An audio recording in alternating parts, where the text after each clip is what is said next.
Hi, this is Nick from PrimeLoops.com. Today I want to go over the fundamentals of an audio filter, specifically what the controls do and what the various filter curves mean. Now, like all of our concise guide tutorials, it's important to note that although I'll be showing you the CRAN filter specifically, all the knowledge that I'll be sharing with you here is applicable to any kind of filter that you want to use, whether it be hardware or any other kind of software filter.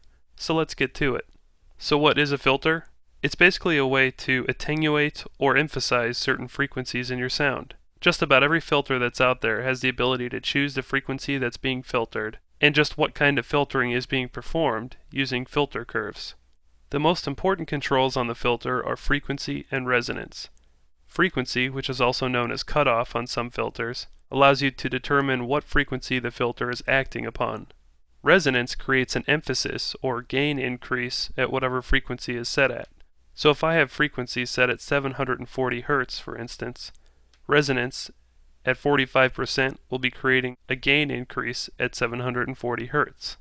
Now, taken alone, the frequency and resonance parameters don't mean a whole lot unless you actually know what filter type you're working with, and that's what these little shapes are up here. The most basic kinds of filters are low pass and high pass, so we'll go over those first. A low pass filter allows everything below whatever the frequency control is set at to pass through unaffected. Anything above that frequency will be rolled off according to this curve. And then of course resonance will create an emphasis at whatever frequency is set at. So the end result is that you're rolling off the high frequencies down to whatever the frequency control is set at, and then resonance is creating a little bit of a gain boost at that frequency setting. A high pass filter is exactly the opposite of a low pass filter. Everything above whatever frequency is set at passes through unaffected, and everything below is cut out. Resonance works the same way as it did for the low-pass filter, creating an emphasis at whatever frequency is set at. Let's try out these two types of filters on some audio.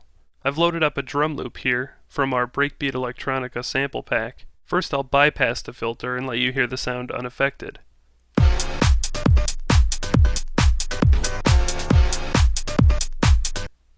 Now let's apply a low-pass filter to this sound. Starting with the frequency all the way up and resonance all the way down, I'll turn the low pass setting on, and as I bring the frequency control down, you'll start to hear the high frequencies disappear from the loop.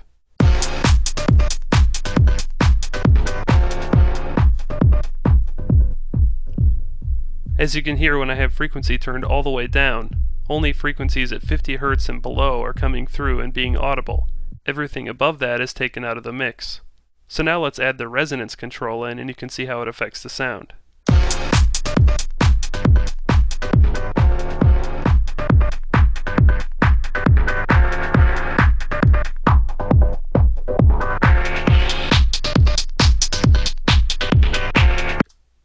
As you could hear, when I started turning resonance up, the gain around whatever frequency was set at started to increase, giving the sound a kind of ringing quality.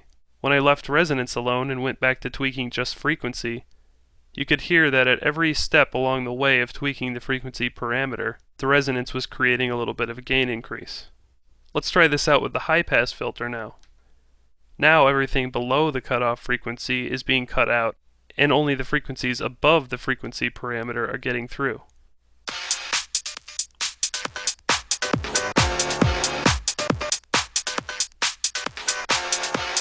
Resonance works the same way here as it did with the low-pass filter, creating a little bit of a gain boost at the frequency setting.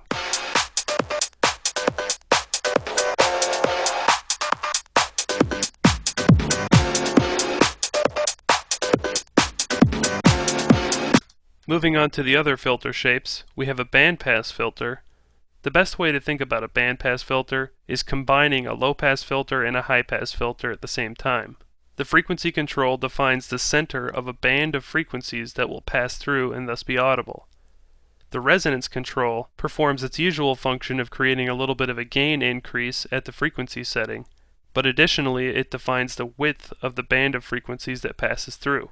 So as I turn resonance up, the gain at the frequency setting will increase, but also the band of frequencies that actually gets through becomes narrower and narrower.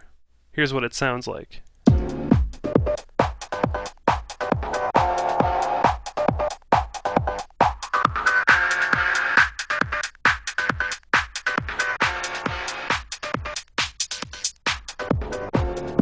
With a bandpass filter, everything below and above that band of frequencies that's allowed to pass through is cut out and no longer audible.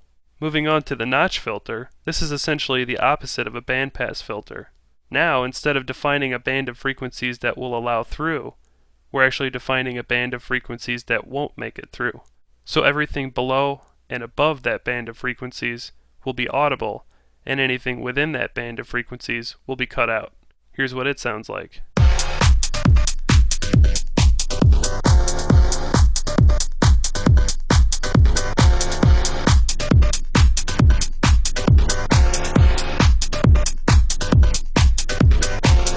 As you could hear when I increased the resonance control, it had the same effect that it did with the bandpass filter. It both created a gain increase at the frequency setting and also made the band of frequencies narrower, except this time that band was being cut out rather than allowed through. The last type of filter is a unique one that I haven't seen on too many filters. The peaking filter again allows you to define a band of frequencies like you did with the notch filter and the bandpass filter, but now everything above and below that band of frequencies remains unaffected, rather than only being cut out or allowed through. Everything within the band of frequencies is increased in gain over this curve. This is different conceptually from a notch or a bandpass filter, because none of the frequencies actually get rejected. The frequencies outside of the band that you've defined with frequency and resonance will simply be left unaffected, and the frequencies inside of the band will be increased in gain. Here's what it sounds like.